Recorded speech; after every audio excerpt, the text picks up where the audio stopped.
ទីផ្សារមាសនៅថ្ងៃច័ន្ទទី10ខែ3ចឹងសម្រាប់ទីផ្សារមាសកាលពីថ្ងៃសុក្រគឺមានព័ត៌មានធំប្រចាំខែព័ត៌មានឡើងតាមទីផ្សារមាសប្រែប្រួលអត់សូវច្រើននៅពេលដែលមកព័ត៌មានចេញមកបានឡើងដល់តម្លៃ2930ហើយបានចុះមកវិញដល់តម្លៃ2901អញ្ចឹងយើងមើលទៅសម្រាប់ទីផ្សារមាសSidewaysតាំងពីថ្ងៃទី4មករហូតដល់ថ្ងៃទី10នេះក្នុងថ្ងៃច័ន្ទនេះដែរទីផ្សារមាសអាចមានភាគរយ Sideways ចន្លោះ support នៅតម្លៃ2891និង resistance ដល់តម្លៃ2930អញ្ចឹងតម្លៃនេះជាតម្លៃដែលយើងអាចទិញលក់បានបើសិនជាចុះមកក្រោមខ្ទង់ support ក្រោម support អីហ្នឹងយើងអាចចូលបាយបានហើយបើសិនជាឡើងទៅលើមាន resistance ប៉ះ resistance អីគឺយើងអាចចូល sell បានហើយក្នុងថ្ងៃច័ន្ទនេះដែរសម្រាប់នៅក្នុង Forex Factory គឺអត់មានព័ត៌មានអញ្ចឹងសម្រាប់ទីផ្សារមាសក្នុងថ្ងៃច័ន្ទនេះភាគរយ Sideways អាចមានច្រើនអញ្ចឹងសម្រាប់តម្លៃបាយយើងអាចរងចាំនៅពេលដែលទីផ្សារចុះមកដល់ support ខ្ទង់តម្លៃអញ្ចឹងនៅតម្លៃ2902នេះគឺយើងមាន support មួយអញ្ចឹងតម្លៃនេះគឺយើងអាចបាយបានហើយយើងអាចបាយបានទៀតនៅតម្លៃកន្លែងនេះក៏មាន support ដែរអញ្ចឹងសម្រាប់តម្លៃ2897គឺយើងអាចបាយបានដូចគ្នាហើយខាងក្រោមតម្លៃបាយដែលល្អគឺនៅតម្លៃ2891អ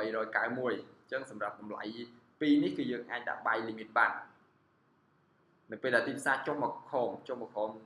ប៉ះតម្លៃ2នេះគឺភាគរយទីផ្សារឡើងទៅលើវិញគឺមានច្រើនអញ្ចឹងបើសិនយើងអាចរងចាំបានភាគរយចំណេញគឺមានច្រើនអញ្ចឹងយើងអាចដាក់បាយ limit ទៅនៅតម្លៃខាងក្រោមនេះហើយចំណែកឯតម្លៃ sell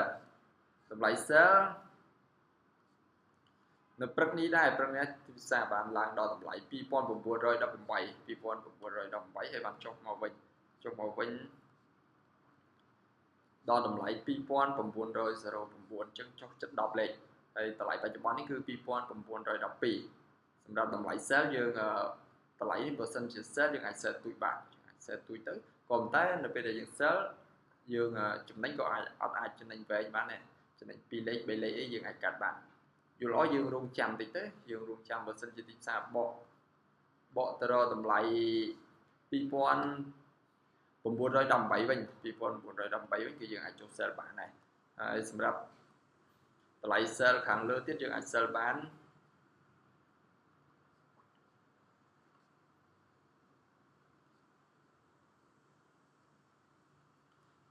នៅតម្លៃ2922ហើយសម្រាប់តម្លៃ sell ដែលល្អគឺនៅតម្លៃ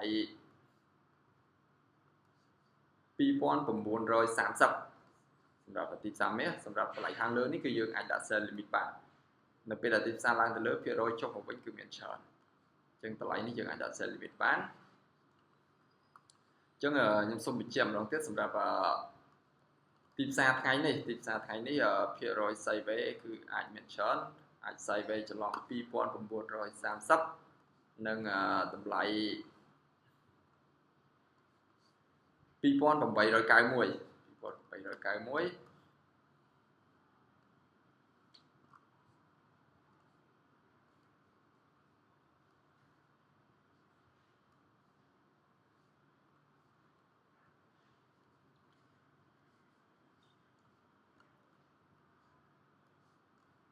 សម្រាប់បងប្អូនដែលចង់បង្កើត account trade នៅ Blackwell អាច